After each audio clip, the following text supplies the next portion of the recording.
नाजरीन अस्सलाम वालेकुम। IND टुडे न्यूज़ में आपका खैर मकदम करते हैं।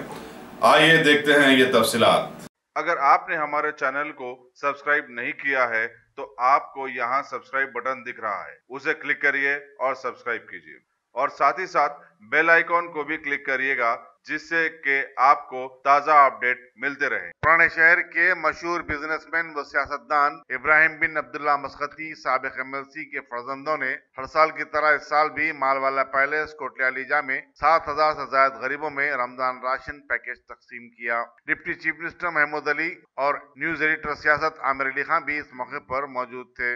इब्राहिम मस्कती के फर्जंदों अली मस्कती, इरफान मस्कती, मन्नान मस्कती और खालिद मस्कती ने अपने वालिद की रिवायत को बरकरार रखा है। खुद सेठ इब्राहिम मस्कती पाबंदी से हर साल गरीबों में अनाज तकसीम किया करते थे। तेलुगु देशम के लीडर अली अलगोतमी और दूसरे इंतजामात में मसरूफ देखे गए। मुतबर एक महिला है, मुसलसल 30 दिन तक या 29 दिन तक लोग रोज़ा रहते हैं। रोज़ा रहने के बाद जो ईद आती है उसको बड़ी अच्छी हंसी खुशी से मनाते हैं और ख़ास तौर से तेलंगाना स्टेट में हमारे ऑनरेबल CM साहब ने तेलंगाना बनने के बाद रमज़ान की बड़ी अहमियत दी और रमज़ान के लिए उन्होंने 20 करोड़ रुपये सैंक्शन किए।